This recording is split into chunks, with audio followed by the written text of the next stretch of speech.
You know, back when I was in the academy, we would follow every toast with a song.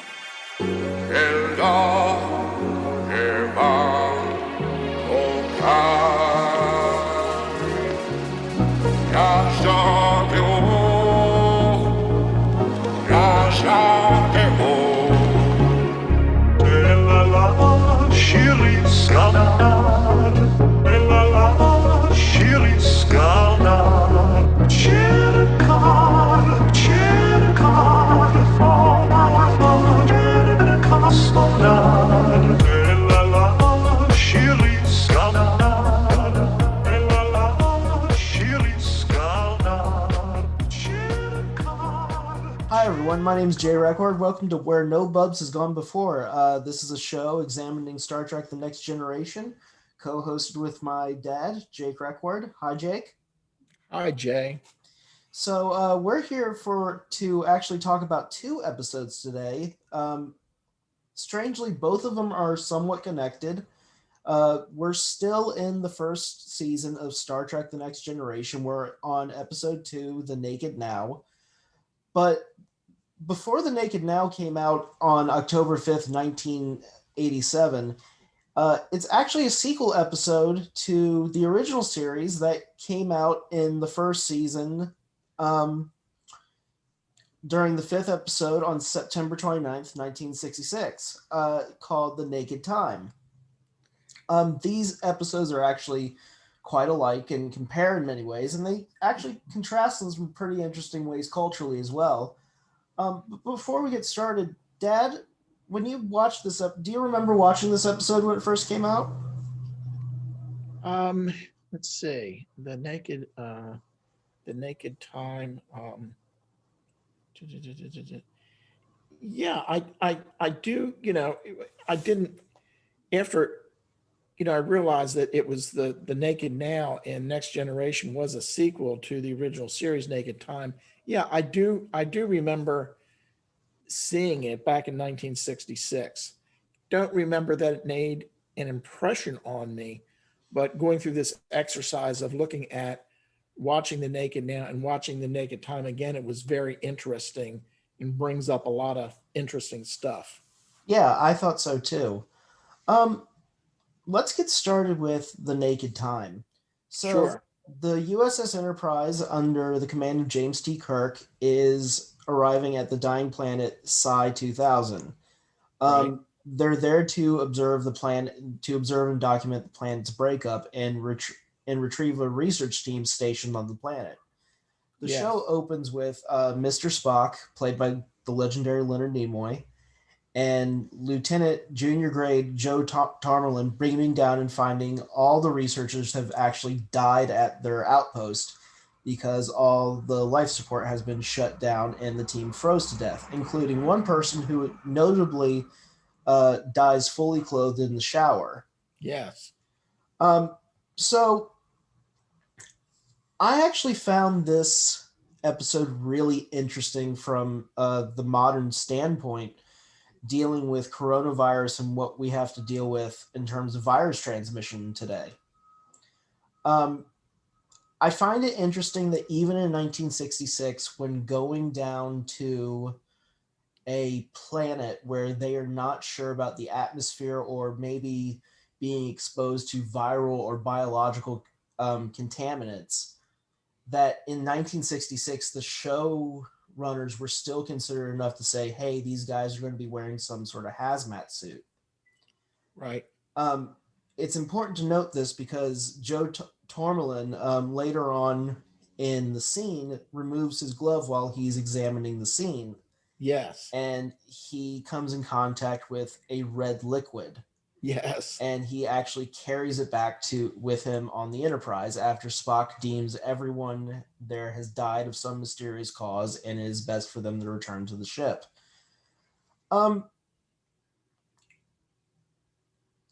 Dad, looking back in your time in the sciences, because in the previous episode we've covered your background both as a biologist and also working in the biomedical field.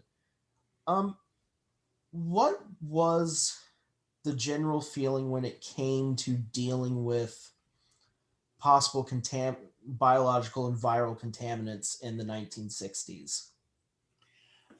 I can't recall that there was a lot of awareness of it. I know in the military there was, talk of making, strategic aircraft and naval vessels that they would be nuclear, biologically and chemically safe. They could be sealed up so that nuclear radiation particles or biological agents or chemical agents could not get into a ship or a plane to have an effect on them. But I think the public didn't, think about it a whole lot. I mean, I think there was a big flu outbreak in 1958, but I can't recall anything serious other than, regular seasonal flu Mm-hmm. in the 60s. And, by 1966, the polio vaccine had been distributed, fairly wide, so that polio was really, really on its way out. I thought it was interesting that the protective clothing in the Naked Time in the original series was, not ideal. I mean, like if you thought that there was uh, um, um, a biologic agent, then when the thing you pointed out is that, the helmet or the headpiece, it looks like, it didn't seal with Mm-hmm. the bodysuit. And then when Joe took his glove off, um, that like, you're if you're trying to protect yourself from a biologic agent, that shouldn't have been the protocol. And then I think also they made to make the story interesting, Mm-hmm. but it shows that it was, they treated it like a biologic agent, even though it was an aberrant chemical. Mm-hmm. Um, when Joe touched that one panel and there was that red liquid and it moved toward his hand, I thought, now, you're only doing that because you're trying to make the point that there's a contaminant here Yeah. getting into onto a crewman and it's going to be spread and so on.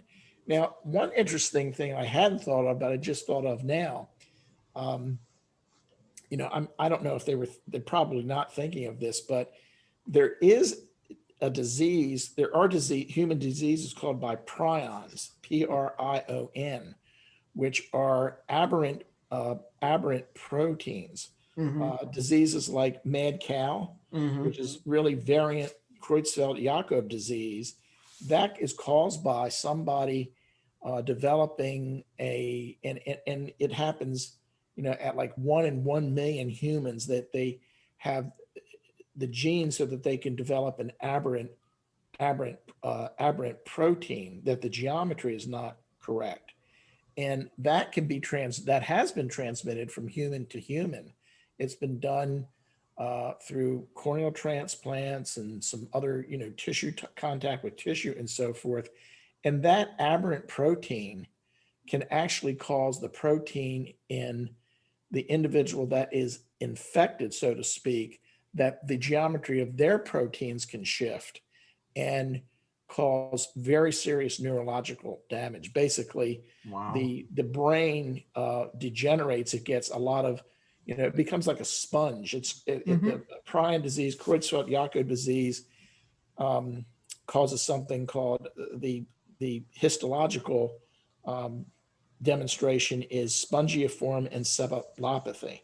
And this is similar. You can see it shows up in animals, chronic wasting disease in deer and so forth. That is, it's actually a really bad problem for hunters, chronic wasting disease for deer. Yes, there's a concern as to whether, I don't know whether it's known whether that particular type of prion can cause human disease, but the chronic wasting disease has become much more widespread among ungulates in North America over the last several years or decades. Yes, it has.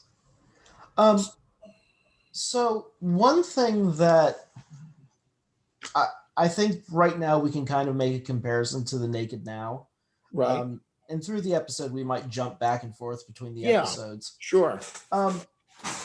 When So to to have a little bit of a contrast, 80 years later, the Enterprise D is showing up to meet with the science vessel I Tsiolkovsky.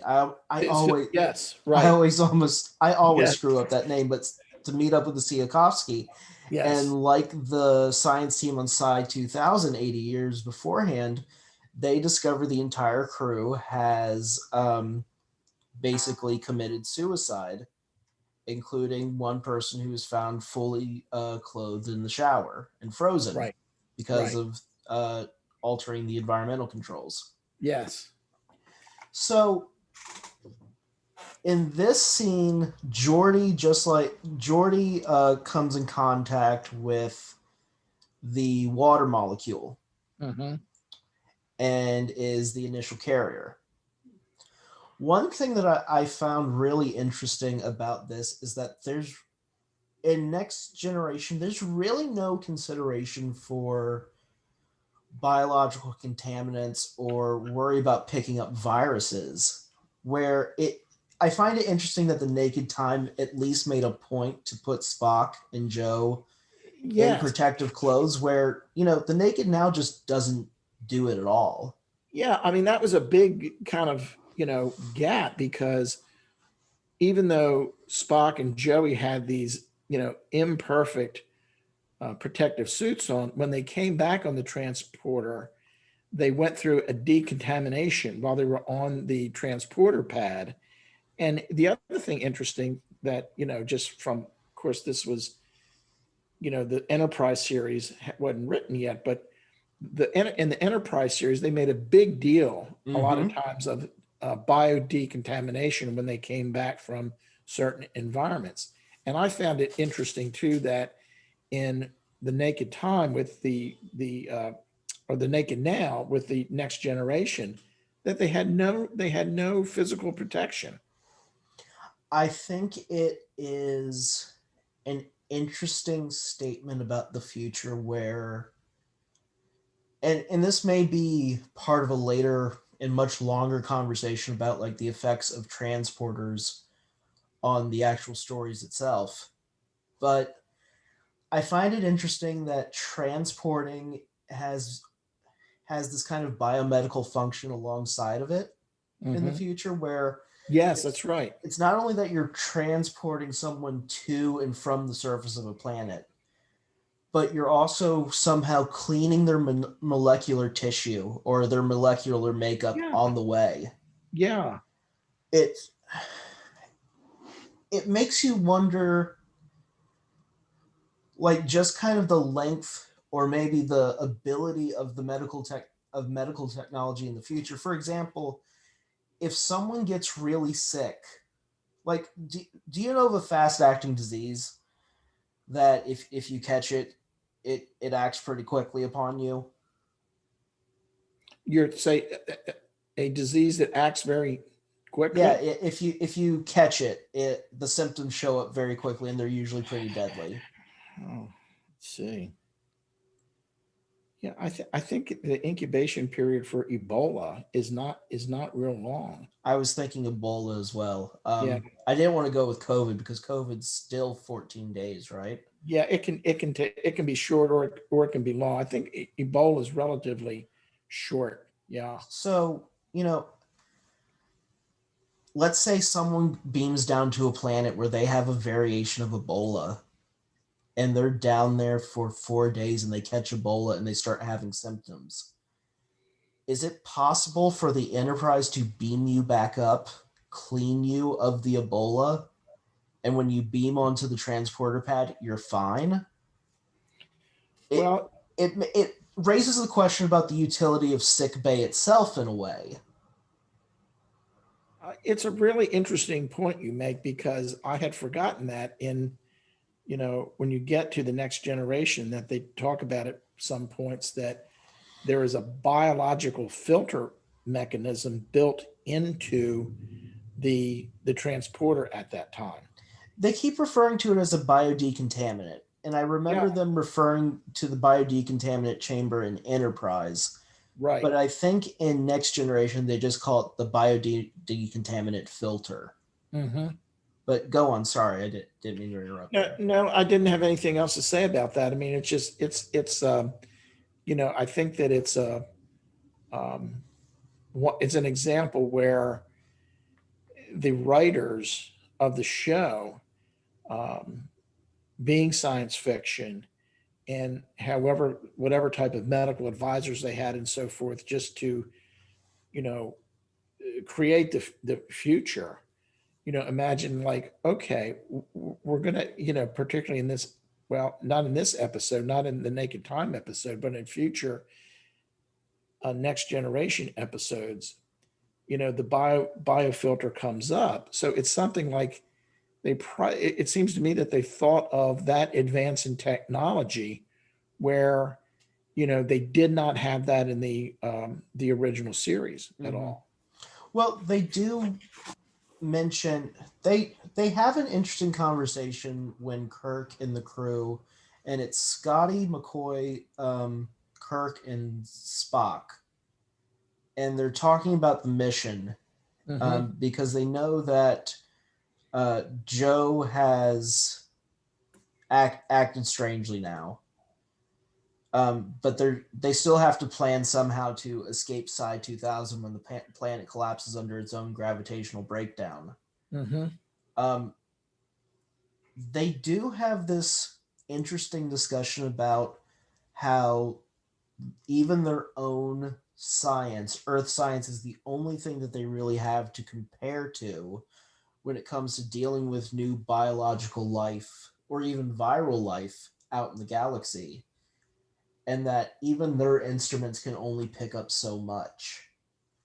Um, it's I think that's a really fascinating point to kind of stop and maybe muse on a little bit.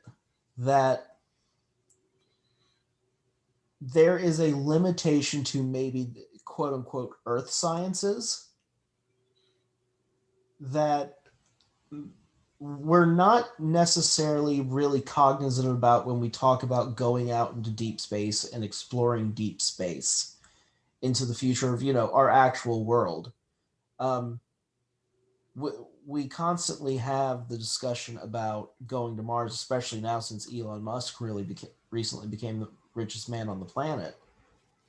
But one of the things that we might have to deal with in the future when it comes to the colonization of Mars is going there and dealing with possible biological and viral life possibly existing still in the soil.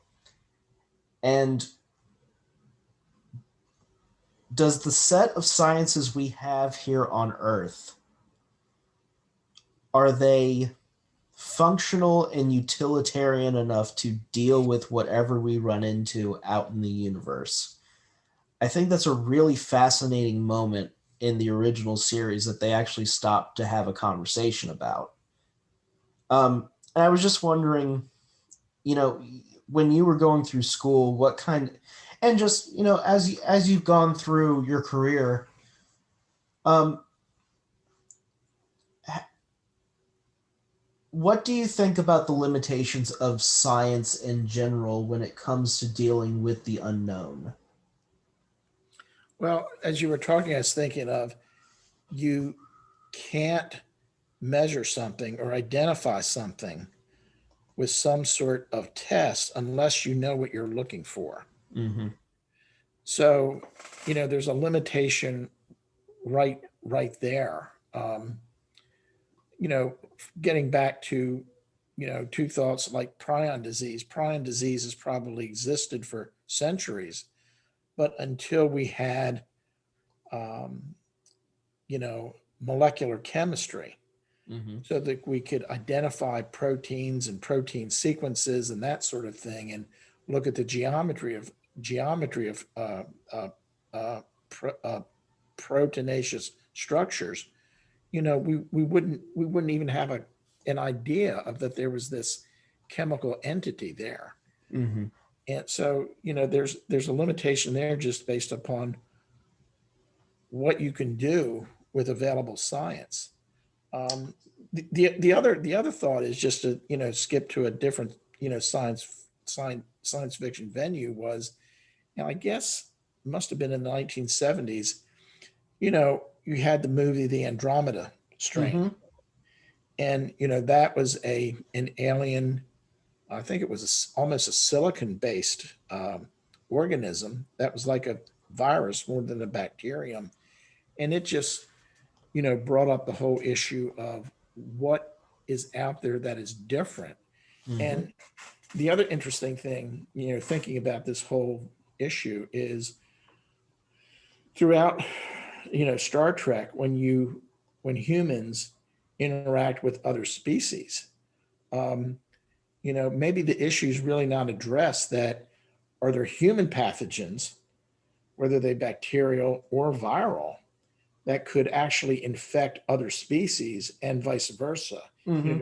If you meet a Klingon for the first time, are there Klingon viruses that their immune system is totally adapted to? But if exposed to the human immune system, it would be just like what we're dealing with the coronavirus now. Or Europeans coming to North America and bringing the common cold and wiping out Sure. large numbers of the First Nations. Sure. Yes.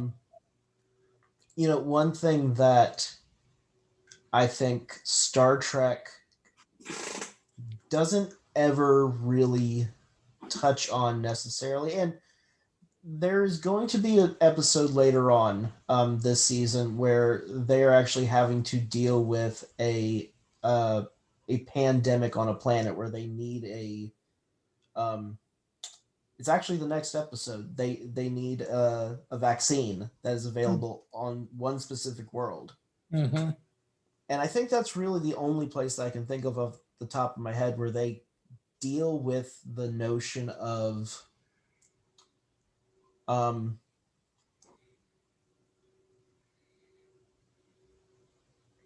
kind of the limits of what they know. Yes. So transitioning off of that awkward point, sorry about that. Sure. One thing that the show kind of revolves around is people's reaction to the water molecules, which kind of suppress the centers of judgment and self-control, kind of like alcohol. Yes. And I actually wanted to get your take on this because in The Naked Time, the three big examples we have of the water molecule really affecting the characters starts with Zulu. Yes. Sulu, who grabs a sword, believing that he's a character from the Three Musketeers. Yes. Where he promptly tries to hold the ship hostage. Right. Funny enough, this is actually the first episode where we see the Vulcan nerve pinch. Believe it or not, it's the first episode in history. Right. The next one is, I believe it's Lieutenant Riley. Oh yes. Believes that he's the descendant of Irish kings, and he basically locks himself in engineering and takes over the ship. Right. A la a future Wesley Crusher. Yes. And then third and final is Spock. Yes. Who has a profound struggle with the water molecule and kind of bears his emotions in it. And actually a very long scene for Leonard Nimoy.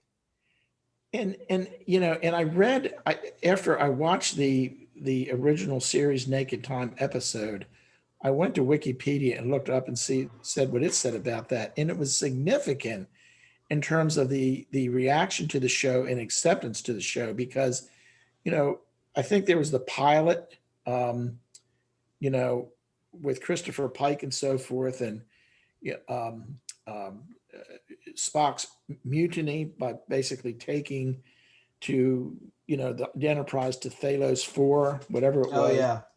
And he was seen as this very, logical, basically non-emotional Vulcan. And after that long episode in The Naked Time in the original series, the audience, the public, really became very involved with Spock. Like, well, he really is half human because he's showing his human side, and it caused this, fascination of those people who are watching Star Trek that, boy, we really want to see more about this character, to delve into what he's made of, what he really thinks. It's Spock is such an interesting character because it's so.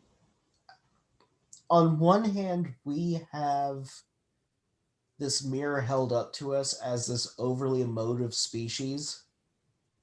Spock is constantly there to remind us about how we are completely illogical as a race. But at the same time, Spock kind of is, I think, another part of maybe a generational issue that we have here in America in terms of suppressing our own emotions. I think Spock in this scene is really fascinating because the thing that he is covering up is this deep well of sadness. Yeah, that he is very, he does not like that he is different Yeah. because he's on a mainly, human crew. He feels isolated also. Yeah. There was a comment in sick bay where he comes back and McCoy puts Joe and Spock on the bio bed and examines them. And when Spock's on there, he's making comment about, well, you have this immense blood pressure. You have your heartbeat is 230 and you have basically no blood pressure. And I don't know how this all works with your green blood. And Spock kind of makes a joke like, well, thankfully I have green blood. I'm different. But then you have that counterpoint when Spock is affected by the aberrant water and he breaks down in his emotions, his anxiety, his doubts about himself are expressed. It's what was that character? How is that character different in 1966 from other characters on TV? Is there something that you can point to back then that maybe made Spock stand out besides being on a popular sci-fi television show, besides being having a great actor in Leonard Nimoy portray him?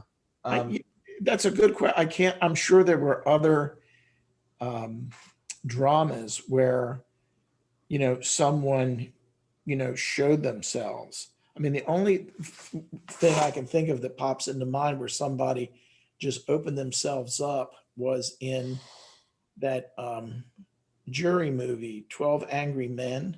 Oh yeah. And I think Lee J. Cobb, breaks down as they're going, Henry Fonda, acts as the leader, of the jury, and they reverse their decision to convict this, the defendant.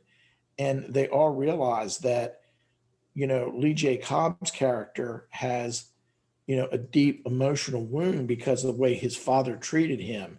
And it kind of comes out. So, yeah, I'm sure that there were other, dramas in the movies and television back then where somebody, removed the mask of themselves and let their inner thinking and inner feelings be known. So interesting. Since we brought up Spock and we brought up the scene that precedes this for Spock is an interaction he has with Nurse Christine Chapel. Yes. Which is played by the legendary Michelle Barrett, who is, of course, the wife of Gene Roddenberry. Right. And she also is the voice of the computer. Yes. On multiple Star Trek series under Rick Berman. Yes. And I actually think that she was the computer for. She may have been the computer for the J.J. Abrams films. I'm not sure, but yeah, I don't remember. Right. She had a lot. She is the first lady of Star Trek. Yes. Officially. Right. But she has this very interesting scene where she is affected by the water molecule and she kind of proclaims her love for Spock. Right. Spock has this very interesting reaction where he can't accept kind of the notion that, not only is he loved, but he's loved by this human. I think, you point to something really interesting about Spock showing himself and that character showing himself. Um, I I did think back to the Pike episode and some of the episodes previously. A lot of with the exception of the Pike episode, which is more heavily a Pike episode. It's about Pike.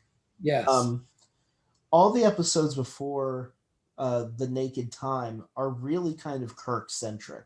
Mm-hmm. Kirk is not actually a really big participant in this episode for the most part. Not unlike not like Captain Picard is in the Naked Now. Captain Picard has a much more active role, I thought, than Kirk did in the Naked Time. I think there's just more characters doing more things in the Naked Time, where Yes. the Naked Now is kind of pinned around Picard and Beverly for the most part. Yeah. Getting back to what you said about Nurse Chapel telling Spock how she loves him, and then the following scene with Spock bearing his soul. I think that her uh, demonstration of love for him catalyzed him, because one of the Yeah, things he says when he's talking, he said, when Kirk comes in and he finds uh, Spock emotionally distraught, and Spock says, I never was able to tell my mother that I loved her. yeah, The fact that Christine Chapel told Spock that she loved him, I think that catalyzed a lot of upwelling of feelings in Spock under the influence of the aberrant water. yeah. There's so many layers even early on in the original series. Yeah, And and go on. the other comment that you said about that in the Naked Time, the original series, there's a lot of character development. A lot of characters play important roles, and Kirk really doesn't show up for me to the very end, when he talks about how he's married to his ship, Yeah. and gets into some of the repressed the sexuality is demonstrated because of the effect of the water. Mm-hmm. And Kirk says he's married to his ship, and he then it might be the first time that it's shown that Kirk really is attracted to Yeoman Rand. Mm-hmm. And Kirk says at one point, it says to the Enterprise, I will never lose you. Yeah. But of course, if you follow the whole Star Trek story as it gets into the Star Trek movies, the feature length films, he does lose the Enterprise Multiple times. multiple times, right? Another thing to mention about this episode, since you brought up Yeoman Rand, and since Uhura is also a big part of this episode, this is, I think, the only episode of the original series to have the three major female characters of the original crew. Right. One thing that I kind of wanted to touch on was the let me look at my notes here. Sorry if there's a little bit of a pause, folks. I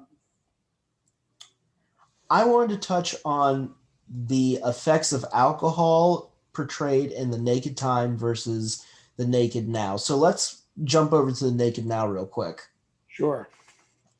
So as we discussed previously, the crew of the Enterprise has caught up to the SS Tsiolkovsky, which is a science vessel. And the crews come back, and they brought the pathogen inside the water molecule with them, which is a remnant of, which is not a remnant of the water molecule for Psi 2000, but it's very much like the one that Kirk and his crew dealt with 80 years beforehand. Right. And just a quick comment there. I think that if you say, well, why did this aberrant water molecule show up in two different places. It's due to the unusual shifts in gravity and the magnetic field. Right. That's what caused this phenomena to show up in two different places. Which brings into which is a brings into a large uh brings into focus large questions about interstellar chemistry. Yes. Well, like, I think one thing that I was watching recently, and I've mentioned him before. There's this MIT scientist named Lex Friedman who interviews a bunch of other scientists over at MIT. And one of them he was interviewing is the guy who came up with this thing called AlphaFold 2, which is a protein folding mechanism. Yes. So basically, you can kind of fold new proteins into I may screw this up, but you can fold different proteins into each other and produce new proteins. Yes, sure. Yes. So essentially what happens is that if you get water and you expose it to these fluctuating gravitons in a gravity field that may be destabilizing, whether it's a supergiant that is collapsing into a white dwarf or a planet that is breaking apart in its own gravity well, you can produce this water molecule that has the same effect as alcohol and spreads among a crew via a I guess a contact pathogen. Yeah, basically through their sweat. Yeah. Speaking of, which sound do you like more, letting you know that you've been affected? Do you like the whooshing sound from the Naked Now Next Generation, or do you like the rattlesnake rattle from the Naked Time? Oh, I like the rattlesnake much more from the Naked Time, because I found that in the Naked Now it was much too subtle at times. Yeah. Well, there's times where like people catch the water molecule in Naked Now, and like they make the sound. But for example, Riker catches the water molecule pretty early in the episode. Like it's not even halfway through the Naked Now when he picks up Troy and takes her to the sick bay. Right. But he doesn't have any symptoms whatsoever until like the very end of the episode, right before he gets cured. Well, and that was the interesting observation I made, and it was just probably part of the story, but Yeah. it was you could see this in both episodes, that the whole crew very quickly became infected. However, the officers, I mean, McCoy never became affected, No. but you know but all the key officers from Kirk to Spock, and then Picard and Riker and Crusher, um, and even Data. That was Yeah. interesting that Data was infected, but We'll get into that. There's a big conversation about that. right. But it's like, okay, the crew on both ships lost it, but the officers still were able to maintain control to combat it, Yes. which was like, now, how did they do that? What did they learn in officer training to do that? And my conclusion is, well, they just had to make it that way to part of the story so that they all didn't end up dead. Dad, don't you know that Starfleet means you have superpowers? I guess so. That's I mean, right. one running joke for Star Trek Discovery is that the main character, Michael Burnham, is basically Superwoman, but like Starfleet's her power. So she just says Starfleet, and she's able to like run up cliffs and I see. do everything Right. like that. You know, I think one thing about the Naked Now that I find interesting is how much people actually, and maybe the Naked Time too, how much people came in physical contact with each other, and just in passing. It makes things like our previous discussion a few minutes ago about Ebola much more, I think, prescient, and maybe COVID too, in terms of how quickly a virus can be spread, or a pathogen or some sort of contagion can can travel between people and how quickly that occurs. Oh, well, that's a very good point, because one of the things, the notes I had was that, you know, one thing common to both episodes shows that how allowing an infection to break out and then figuring out what is the cause and then trying to control it is like allowing the genie to get out of the bottle. Yes. And that's just what happened with the situation we're in now, where, you know, we knew that something was coming that happened in China. We knew that it was spreading, and, you know, we didn't, you know, there was a lot of confusion and controversy about social distancing, and particularly the mask wearing and so on. And, you know, you can learn a lesson perhaps from, you know, these Star Trek episodes, that if you have a pathogenic agent, whether it's spread by blood or sweat, or a viral agent or a bacterial agent is, you know, through your breath or sneezing, whatever is put into the air, that, you know, you have to be aware of when you're dealing with a new pathogen, that you have to look at things differently in order to prevent a pandemic. Do you know what we have in the real world that Star Trek doesn't have in the future? Containment protocols. Like if we knew some back at how long ago was the last Ebola outbreak? 2012. It was during the Obama administration. But I think it was 2012. But like someone got caught in this, and they took them to the CDC at Emory, and they have a containment unit and everything. Well, I'm really surprised that there wasn't a containment unit for Geordi when they knew that there was something wrong with him. Like that wasn't the first protocol that Crusher went, hey, this guy's sick. We need to maybe isolate him from the rest of the crew to stop this from spreading. well, and that's where, you know, for again, it might have been that just how they wrote the story to make the story. Yeah, of course. On, but from a scientific standpoint, you know, again, the genie was let out of the bottle. And when the genie gets out, it's hard to put it back in. Well, as the story goes. Yeah. So one thing that they kind of build into the story is Geordi LaForge's blindness.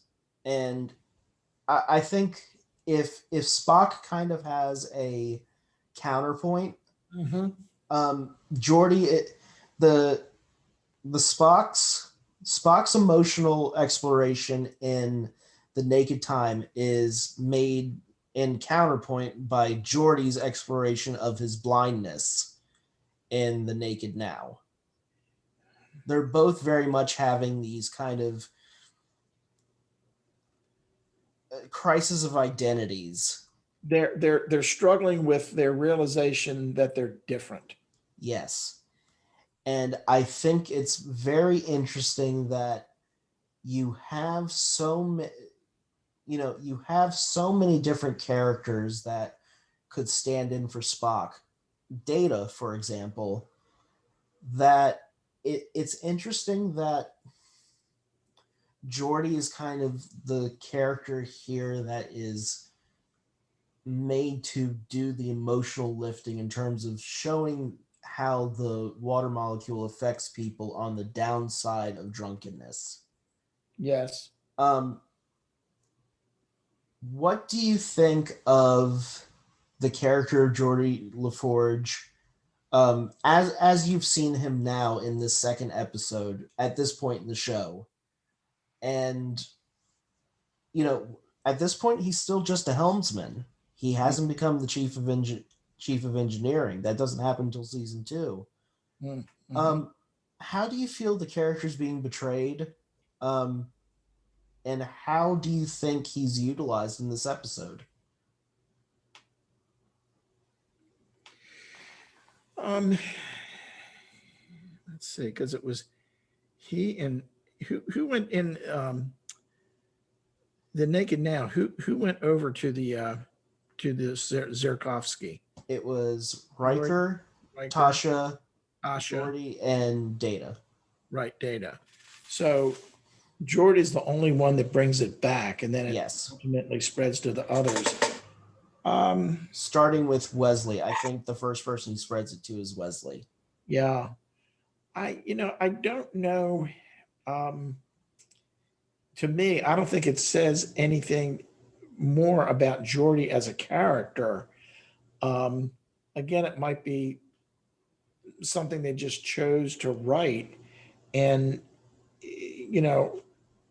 I can see with them, the writers saying, okay, Geordi's going to bring it back and he's going to come down with it. And we're going to see this quick shift in his behavior when he is in sick bay right after he comes back.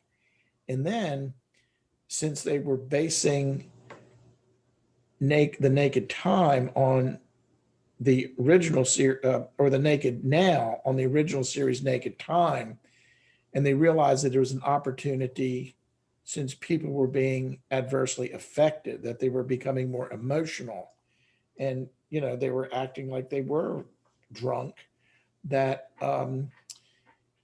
the just like Spock revealed himself, his inner feelings, it gave the opportunity in the Naked Now to develop Geordi as a character a little bit more, so he could share that, yes, he had sight, very different, could see a lot more of the electromagnetic spectrum than humans can, but it's still, he made him feel different. And he knew that there was things he was missing. I I have to ask you, you've worked in corneal sciences and ophthalmology for a long time. Mm-hmm. A lot's made about Geordi in the first season in terms of his blindness. Like his visor is used kind of as a prop.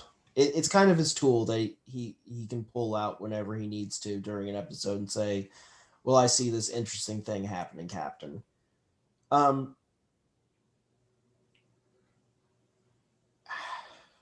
from where this show is in 1980, yeah, 1987 Right. to now, what do you think the conversation around things like blindness has been like from where you were in your career when you were dealing with corneal blindness and retinal blindness to where it is now? Because Well, Jordy's unique because he's a blind character on a TV show at a time that didn't necessarily have a lot of blind characters. I think that, the best examples, of people becoming severely visually impaired or legally blind is individuals who get, cataracts. Yeah. Get cataracts, generally due to aging, which is just not a film growing over the eye. It's just that your natural lens behind your iris becomes cloudy as Mm-hmm. you get older. And, a lot of people, particularly in years past before cataract surgery was perfected as it is now, um, people would get very severe cataracts and have severe loss of vision. So when they started to do cataract surgery and individual would have their sight restored, they were just, it was traumatic. The Mm-hmm. change, realize what they had lost. I knew some people who had corneal transplants who had a disease called keratoconus, where the cornea becomes cone shaped and the refraction through the cornea is so bad that they really don't get a good image, on their retina. They really don't have functional sight. Mm-hmm. And if they are that way for several years, which was common back in the 50s and 60s before eye banking developed, and then these keratoconus patients would get a successful transplant and have their sight restored, it was very traumatic for them to regain their sight because it was a realization of what they had lost. Mm-hmm. And, they became used to living with impaired vision or being blind, and then to get it back was very radical. So Mhm. that kind of puts into perspective, some of the feelings that Geordi had. That, remember, in the first episode when of the Next Generation was Geordi was introduced and he was Mhm. talking to Dr. Crusher in sick bay. She said, "Look, I could do this surgery, but it's high risk and you wouldn't have to use the visor." And he said, "No, it's like he didn't want the risk." He said, "I'm used to the visor, so I'm going to stay with the visor." Mhm. And in this episode, it comes up that he realizes that he lost something by making that choice because he can't see um, images and colors and the artistry of nature and so on. It's and for those listening at home, Jake and I will have to talk about it, but we may actually look at the TNG movies too. And one of the TNG movies, First Contact. No, not First Contact. Insurrection. Haha. Speaking Yes, of words that are coming up this week, Star yes, Trek Insurrection. right, right, yes, um, Geordi gets his sight back fully. that's right. Um, He does. and that moment that you're mentioning happens, but we'll talk about it, and we'll probably touch on this some other time. Sure. So one thing that happens in the Naked Now that I find interesting is that uh, Data and Tasha Yar have a sexual encounter under the influence of the water molecule. Um, Putting aside Data's sexual encounter with Tasha Yar, and putting aside, the storytelling comedy aspect that they were trying to employ, what do our last episode, we had a real big conversation about what the actual impact of Data is as a character in terms of maybe embodying the future of AI. An android really Right. is something different. It's a sentient being that we create, but it's still sentient. It still can develop feelings and an identity and a sense of consciousness. Um, the fact that the water molecule affects Data, I think, is very interesting, and that he pulls out that quote from Shakespeare, prick Yeah, me, do I not bleed? right. Um,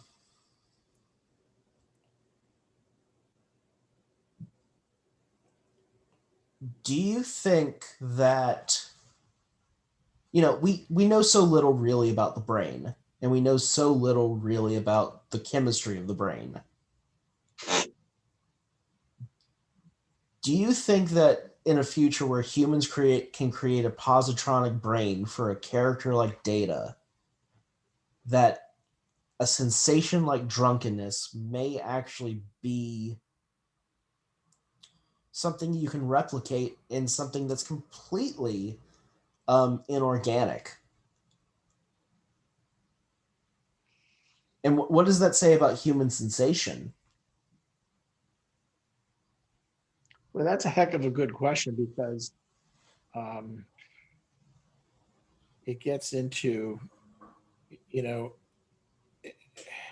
is artificial intelligence going to just, processing of information related to the environment and then have software that interpret, the external environment relative to whatever commands or mission an artificially intelligent being is given. Mm-hmm. But will there be the ability to program in emotions? Mm-hmm. And, that I don't know what season in Star Trek: The Next Generation it comes up that there's discussion of the emotion chip, that Data does not have any emotion, but then he gets the emotion chip and it really causes problems for him. They actually introduce it with Lore, because Lore has one. Right. Which gets into one of the comments I wanted to make about this Naked Now for the Next Generation. It's actually, I think, episode number 4 or 5, as you said. it's Yes. still early. It's still early on, so Episode 3, actually. there's a lot of character development going on. And we talked last time about episode 1 where um, Brent Spiner in his representation of Data is trying to figure out what personality to project. And I think in this episode, they're still trying to figure out how to present his personality because Mhm. he's learning human phrases and he's trying to figure out to what degree should he show emotion. When Tasha Yar seduces him, he's got this, for lack of a better term, shit-eating grin on his face, where he knows He knows. he knows Yeah. what's going on, but is like, what is there the emotional connection there, and if any, which later shows up after Tasha is killed by that strange entity on that one planet, and Data keeps a little holographic image of her. Hmm. So Data. yeah. So she becomes important to him, but how does that fit in with an emotional attachment to a human? I find it to be, Tasha has a really interesting reason for sleeping with Data because he feels safe. Mm-hmm. Um, which Yeah, is right. which is a little bit conflicting because it's kind of intimated that she sleeps with that science officer earlier on. Right. Um, but I think on one hand, like there is a difficulty in the presentation of Data because on one hand, you haven't seen this character's story um, before the show. You didn't see him go through Starfleet Academy. You didn't see the first time he and Picard met each other. Just like you haven't seen Picard's career on the Stargazer, which will Right. be explored later on this season. Right. I think on one hand, it's like I think it's established that Data has had sex before, which or he has at least enough knowledge of it to perform in the bedroom. Yes. Knowledge. Yes. I Yes. think it says something about the future where, and we're kind of dealing with this now, where, and Ben, when you listen to this later on, you're going to be like, were they really talking about this in 2021? And it's like, yes, we were. Um, One thing that is a huge and growing industry are sex bots, Yes. especially with AI now. Right. I think it's interesting in the future that there's really no stigma. Like, it's not that nobody knows. I think people know somewhere that like something happened between Tasha and Data, but like there's no stigma attached to it. Where I think we're still in a society today where the idea of like having a relationship with with an inanimate object, even if it is connected to an AI, is still so gross to most of us. I think that there's an interesting point being made here about maybe about the progressive outlook of people in the Federation in the future. Maybe the idea of love and companionship has moved outside of the biological, because we know there is silicate life in the Star Trek universe, and we know that there are different forms of biological life that aren't necessarily human that people have had relationships with in the Star Trek universe. I just find that this is probably a very interesting continuation of a theme that Roddenberry explored very early on in the show about how relationships could move not only outside of like, human to human or tribe to tribe, but like human to different species, and now arguably inanimate, sentient inanimate being with human. I don't I bring this up because I don't think people should be grossed out necessarily by Data and Tasha Yar. I think there's a really interesting thing going on here to talk about in terms of what is the human ability to expand our definition of love, and in the future, would is the idea of a human possibly having a sexual romantic relationship with a android really that gross or unacceptable? Wasn't there a movie the last several years? I can't remember the name of it, where a human fell in love with a robot. Oh, well, there's AI, Yeah. um, but that is a very different film. I'm I'm thinking there's that Joaquin Phoenix film. I think it's called Hal or something. No, um, but yeah, there's a this comes up in a lot of different science fiction stories. But what's your take on kind of this trope or this theme of maybe transhumanistic love? Um, Because you are a child of the 60s, and when you were going through school there were a lot of new things happening in terms of sexuality and the sexual revolution and gender dynamics. um to use it inconceivable in the future that a relationship between someone like Data and Yar is an unacceptable or thing, or is it maybe something that is quite normal? there's a lot of there's a lot of things, if you look at this, that address those issues. Like, one of the things I observed when Kirk was being affected, by the water molecule, and he's getting very upset because Uhura couldn't turn off O'Reilly's singing. Mm-hmm. Kind of got angry with her, and then he kind of backed down, and they looked at each other, and she looked at him, and maybe it was probably in a later episode that there was that first famous interracial kiss between Uhura and Spock on Star Trek. Her and Kirk. There seemed like there was an attraction between them, and you know, having just still finishing up season 4 of Enterprise, you have the relationship between Trip um, and Paul. T'Pol and Tucker.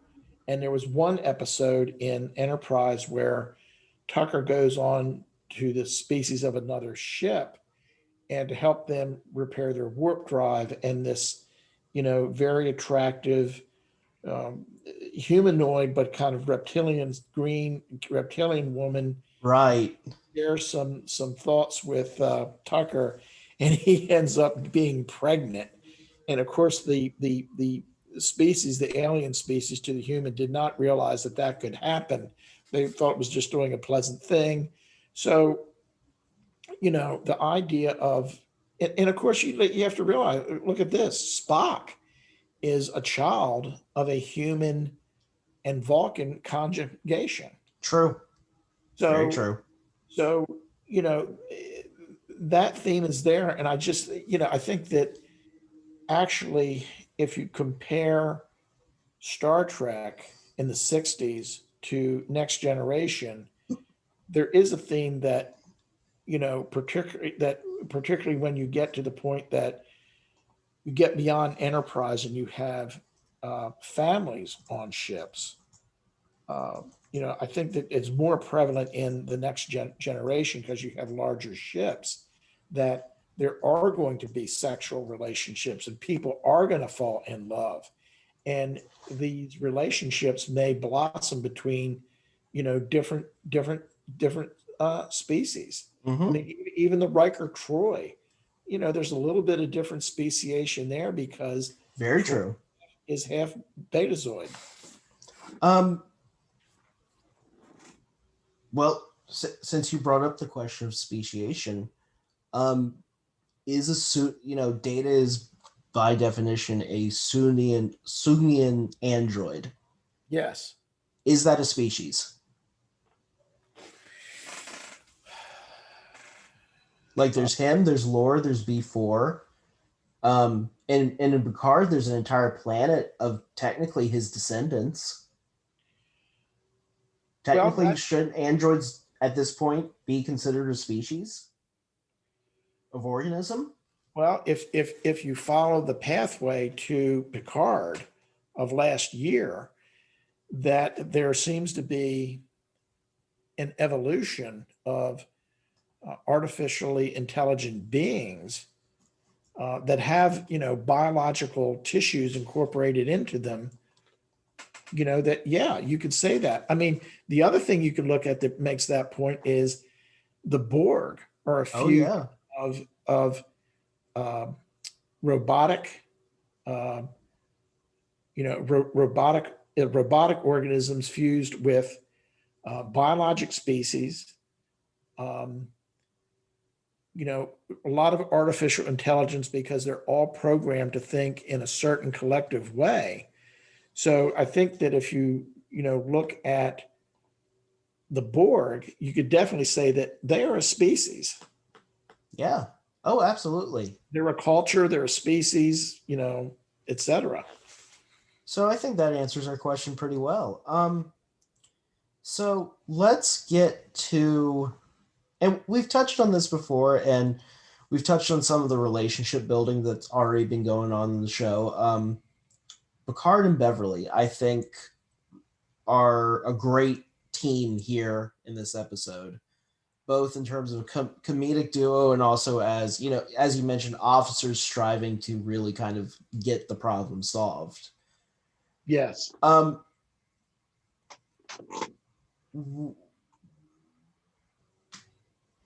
I find the relationship between Picard and Beverly interesting throughout the show because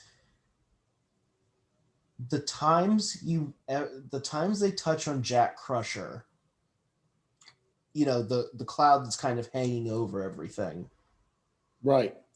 It's so sad because Wesley didn't grow up with his father. Jean-Luc Picard lost arguably one of his best friends, and Beverly lost her husband. Yes. But here in this episode, like, they're openly flirting. They're kind of acknowledging, out in the open that there's this obvious attraction between them. But after this episode, it kind of gets buried and doesn't get talked about again until much, much later on in the show, sixth and seventh seasons. I mean, yeah, that's a fascinating thing about how, there's these, this character development and development of relationships between characters. And it just makes me think of the creativity of, writers in shows, whether it's science fiction or not, how they, create these ideas, these tropes, whatever the word is. And they introduce an idea and they don't lose it, but it may show up, 6 months later or in the next season and so on. But they tell the story so well that if people really become an audience of a show, whether it's science fiction or Seinfeld or whatever, they get to know these characters so that if they see something that happened in season one and it pops up in season three, they say, "Oh, I remember why this is this way."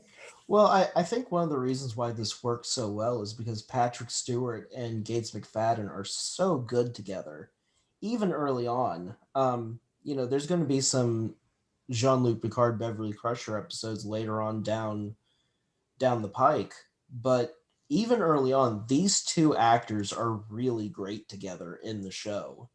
Like, they have really Yes. good chemistry. They're natural together. They're funny. They're both very funny together. Um, Speaking of something funny, let's touch on Wesley real quick because this is really where they're going to start kind of building the idea that Wesley is this wonder kid. Yes, that's I made a note of that there's a hint about the future discovery of Wesley's special talents. Yeah, you know, there's a lot to be made about comparing Wesley to Chekhov. Because, Chekhov was introduced as this 19-year-old Starfleet kid who gets basically put on the show on the bridge. And like there's this really kind of big deal made about how young he is, that you know he's 19 and that he's wet behind the ears. And you know 80 years later you have this kid who is basically kind of given a free run of the ship later on, but is building tractor beams in his quarters while everyone's just going about their business. What do you think of the Wesley Crusher character now? Since you know this is really the second episode we've had with him. Mm-hmm. Do you like the Wesley Crusher character in this episode, and how do you see the I guess how do you see the progression of him starting here and going to where you know he ends up? Well, I think he was just in the Naked Now. He was just basically fun because He's very much Riley's character. I mean, he acted as he's an adolescent, and it's the first time he downed a 6-pack of beer, and he's having a good time, but doesn't know what the heck he's doing. Hey, Dad, when you were an adolescent and you downed your first 6-pack of beer, what did you do? I can't remember specific. Oh, I can remember specifically. Yes, that's another story. Yes. Anyway, Good answer. yes. See, I'll have Ben. to tell you that story. Yes. See, Ben. Pop dodged that dodged Yeah. that question very well. Yes. You know, I think that Wesley is. I get why some people are. I get why there are fans out there that are kind of annoyed with him. I think a lot of it has to do with the fact that he gets to play a character that every kid watching the show wants to be. Uh-huh. Like, you don't want to be the captain. You don't want to be the helmsman. You want to be someone who gets to do whatever they want on the ship and not have to actually show up for duty. Right. I think it's, you know, I grew up not necessarily caring that much about Will Wheaton as a character, you know, as the character Wesley. I think the actor's really cool, and I think he's a nice guy. But you know, growing up, Wesley wasn't really this kind of big thing that I latched onto as a fan. You know, he was kind of there for me. It's not until I guess later on that I really kind of realized how much time was given to him on the show. I think that Well, as you think you could say, since he has starting to demonstrate these special talents, he's a wee bit nerdy. He well, might be a whole lot nerdy. well, he's a whole lot nerdy. I think it's very. I think they give him a lot of really tough lines, like when Chief Engineer McDougal finally breaks back into engineering, Mm-hmm. and she's looking at all the isolinear chips, Mm-hmm. and he screams like, "Well, an adult did it," I know. and it's kind of like one of these lines where you're just like, "Shut up, you little shit! You're like 17." Like, you know, you could buy a 6-pack of beer now. I think now in the Federation, you're 17. I I kind of like Wesley in this episode. I find the idea of him rerouting the tractor beam and turning it into a repulsor Mm-hmm. to be very cool. I think that kind of engineering, when it's done on the show, is very neat.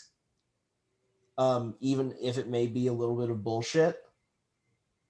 But I think that stuff's kind of neat.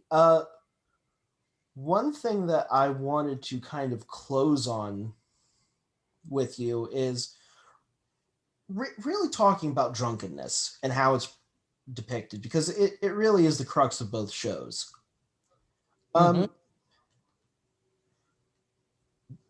In 1966, it seems to me that drunkenness in the original series is portrayed with anger from Kirk, sadness from Spock, danger from Sulu, Mm-hmm. and pomposity from Riley, or over cockiness from Riley, because he Right. believes he's an Irish king. Right. Fast forward to 1987. Mm-hmm. Uh, Yar is highly sexualized. Geordi is despairing over his blindness. Data kind of turns into this jokester. And Picard and Beverly are kind of making these, flirty jokes with each other. There's a much lighter view of drunkenness in 1987, it seems, than there is in 1966. And I was Yeah. wondering if you could speak to why I'm picking up on that. And if there was a change between maybe how people viewed alcohol, maybe how people drank alcohol between 66 and 87,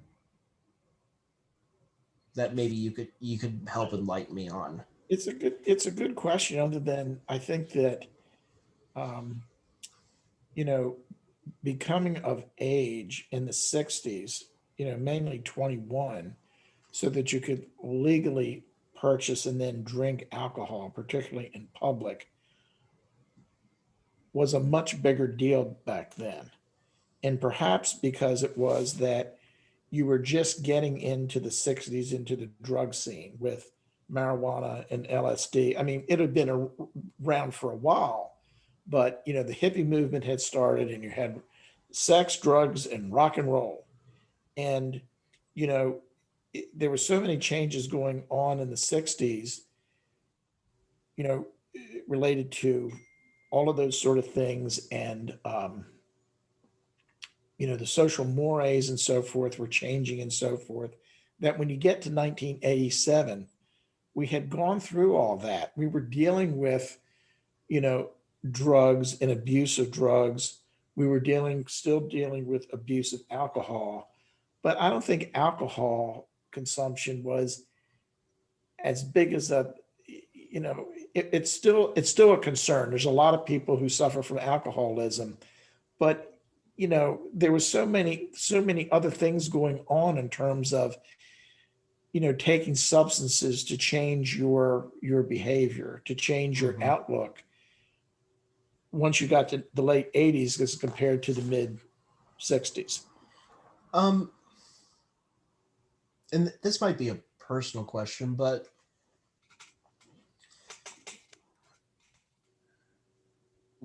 when you were 21 and your idea of having a good time involving alcohol was involved, alcohol was involved with you having a good time. Um, I'm guessing you're in Baltimore around the time where we're from.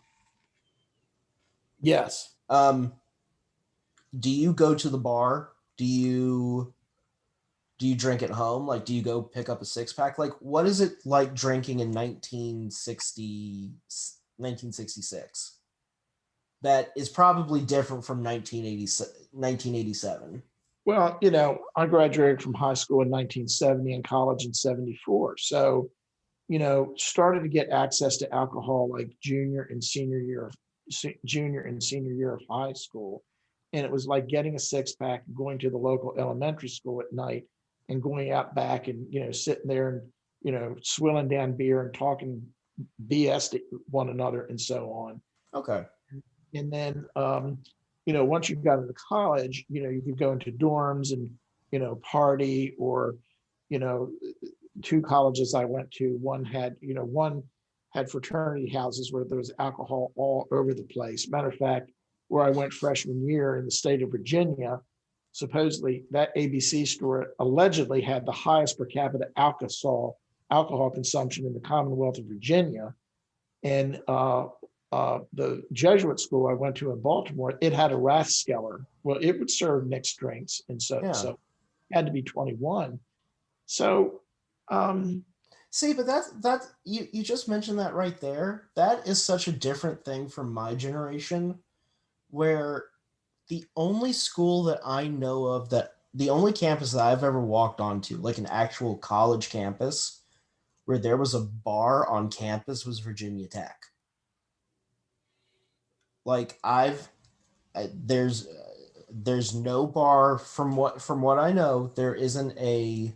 I mean, there might be a sports bar someplace on UNC Chapel Hill's campus, but every college I've been to, there's never been an alcohol establishment on there. Most of us started drinking in college, not high school. I mean, if we were drinking in high school, we weren't telling you. The interesting thing about the late 60s was also is, and it probably had a little bit to do with maybe the draft, since people were Mhm. getting drafted, being sent to Vietnam with the idea Okay. of you can send a 18-year-old to Vietnam, give his life up for the country to beat the commies, then he should be able to drink a beer. Yeah. So there was a movement in a lot of states to drop the drinking age from 21 down to 18. And that happened. But it didn't last by the mid 70s, and it may have been due to drunk driving of young people and so forth. It all went back up to 21. So that was an interesting phenomenon that happened in the late 60s also. Do you think that is there a despair going on in 66 where people are feeling because 1968 is only a few years down the road, and 1968 in America is going to be a very tough year. Yes. Um, but in 1966, like, this is kind of a rough question to ask, but what caused people to drink in 1966 versus, like, were people dealing with things socially unique to them at the time versus what they might be dealing with now? I don't know if it was different because there wasn't, any appreciation of wine. It was either beer or spirits. Yeah. And um, so, it was either like a Joe six pack type thing that was typical, is that, well, I'm going to get off work and I'm going to go home and have a beer or do a couple beers, or, I'll have a scotch and water or that sort of thing. So it was a relaxation thing. It was a very social thing when you go Mm-hmm. out to dinner or get together for, cocktail parties were a big thing back in Yeah. the 60s. Yeah. See, my generation doesn't have cocktail parties.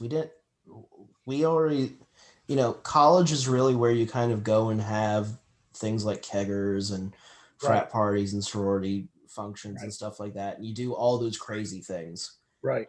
But, growing up now and past college, like people my age, we might get together at a bar or something. Hmm. But like the idea of having a cocktail party is very foreign to us. Like people showing up and we mixing each other drinks and everything. Yeah, That's a right. very foreign thing. So that I find that really interesting right there. Was there, you know, one thing that happens in the Naked Now is that Picard kind of has this a little bit of a smarty Nancy Reagan.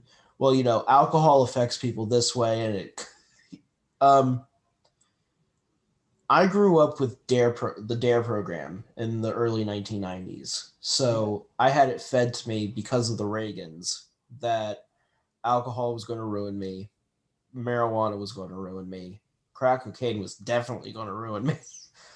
Um, but was was there a general like pushback in 1987 against drugs and alcohol that you've met? There was a different pushback against drugs in the 1960s, just because of the potential that LSD and marijuana had on the general public and still has on the general public. But alcohol is one of those weird things here that we allow publicly people to consume very freely. Um, did you notice that a different sort of attitude towards alcohol in the 1980s? Or you mentioned cocktail parties. did anything change by the time The Naked Now premieres in 1987 that maybe necessitates or changes how it's presented in this episode? The only thing I can think of is that, Ronald Reagan became president in 1980. So the Nancy Reagan just say no, was in full swing in 1987. And probably about that time is when Mothers Against Drunk Driving started as well. Okay, so drunk driving has the idea of driving drunk to my generation, very few of us ever do it, Right. which is a good thing, It is. and especially now since we have things like Uber now with a pandemic, of course, that changes everything. Right. But how bad was drunk driving when you were growing up?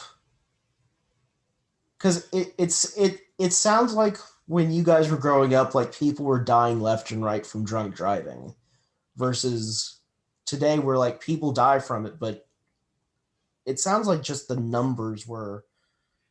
I'm not sure. I'm thinking that I think the number of fatalities due to motor vehicle accidents has declined over time. Yeah. Uh, Oh, particularly it has. particularly on a per capita basis, since from the 60s to now, we probably close to almost not doubled, but increased our population from 250 million up to 330 million now. So I think it's declined. Mhm. I think that the public education about not drinking and driving and stronger enforcement of DUI laws and so forth has really made a difference there.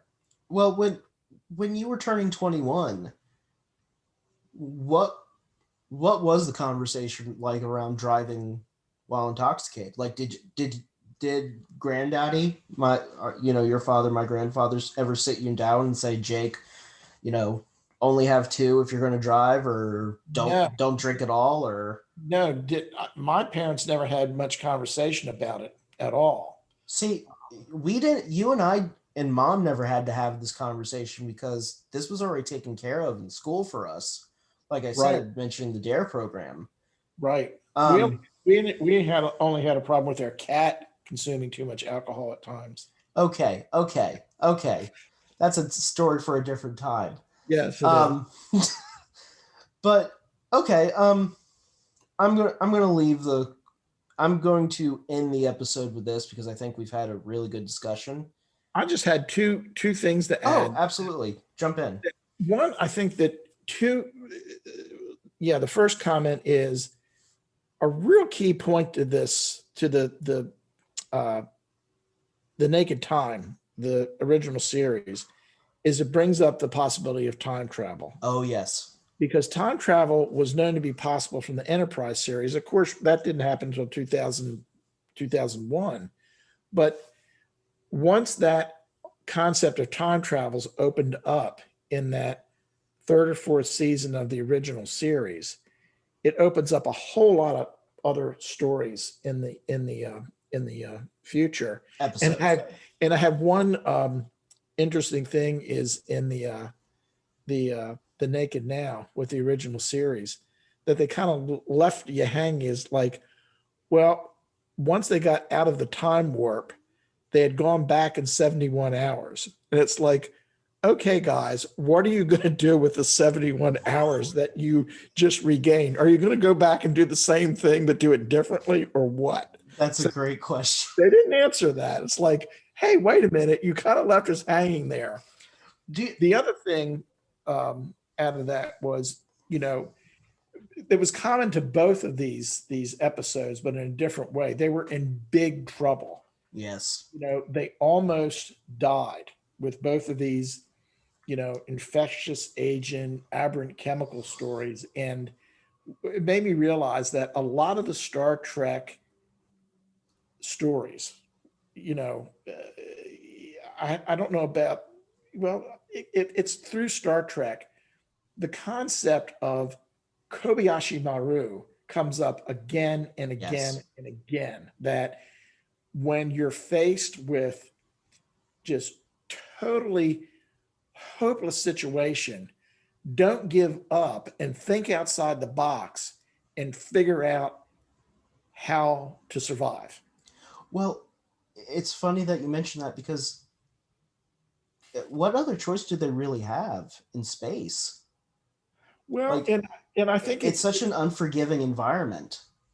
yes, absolutely. I mean, that fits in with if I watched the Martian again with Matt Damon, Yeah. and at the very end where he's back on Earth and he's giving an astronaut orientation, he says, space is going to do everything it can to kill you.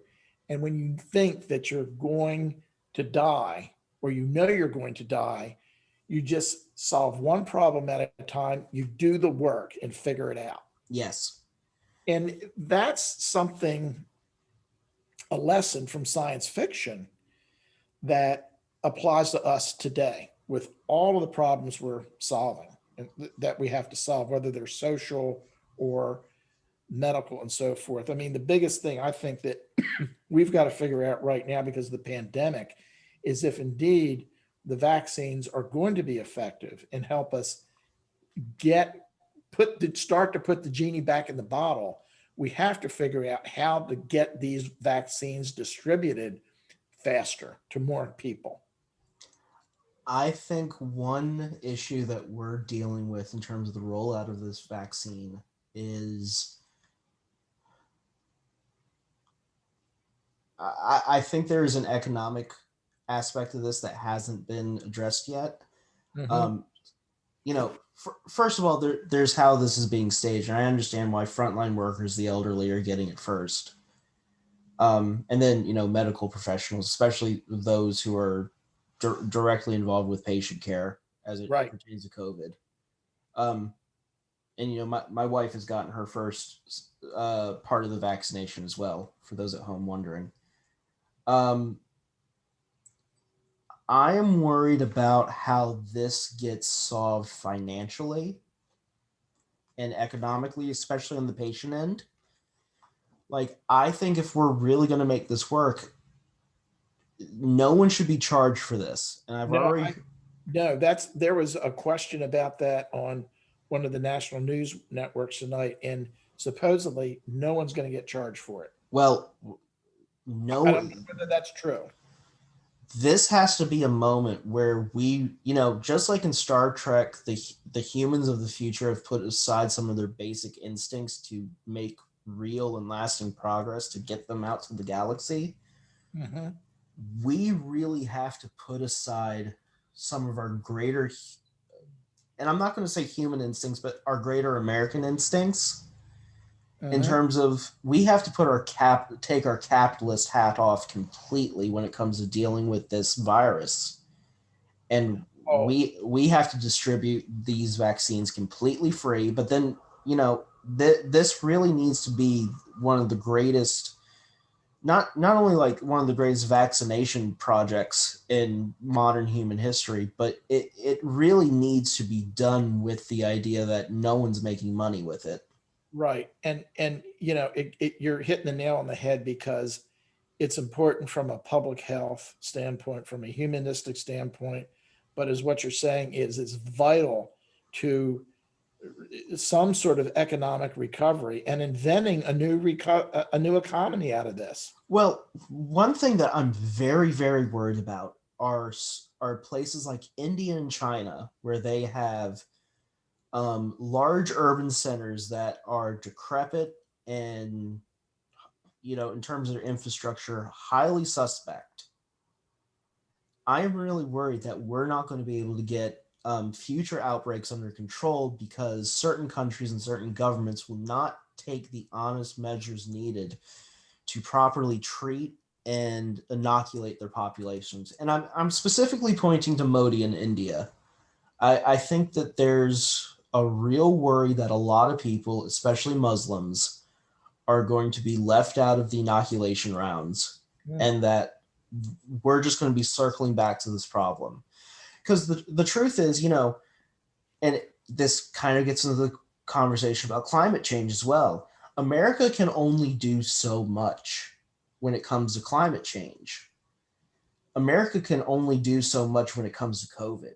If we are really going to stamp out this infection, we have to stamp it out the world over. And that means cooperating with governments on a level that we've never cooperated with before.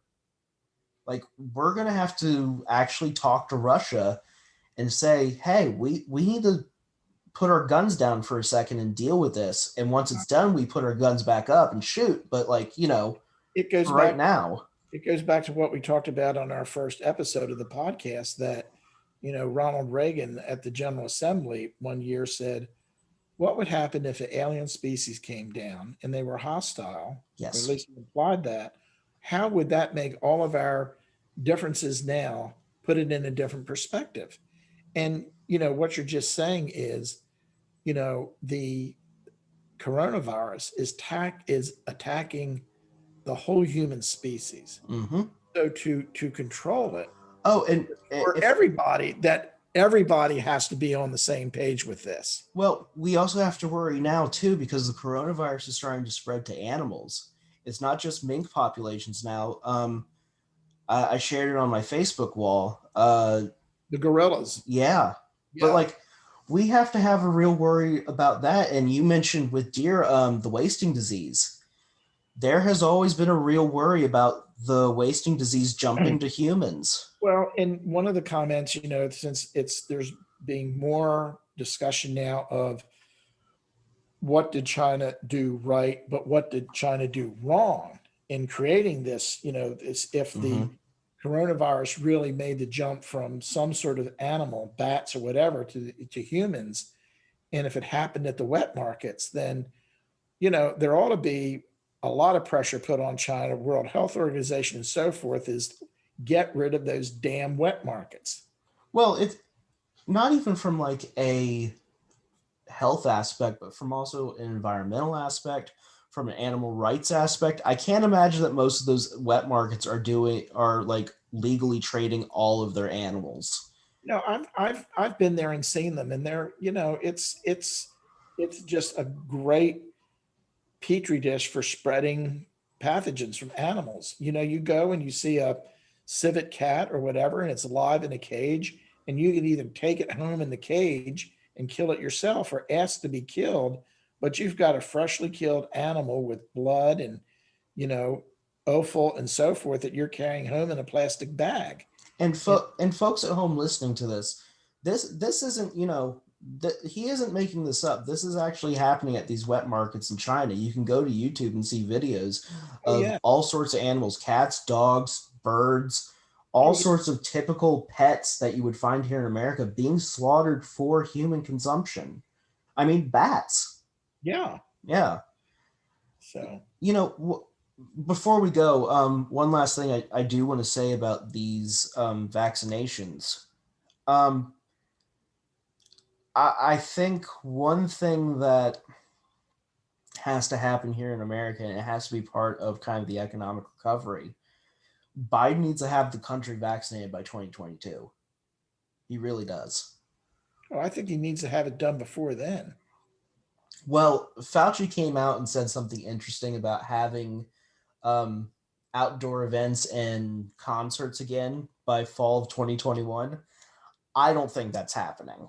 I just don't think that's happening. I'm a skeptic when it comes to COVID and us dealing with it, just because I think we've dealt with it very poorly.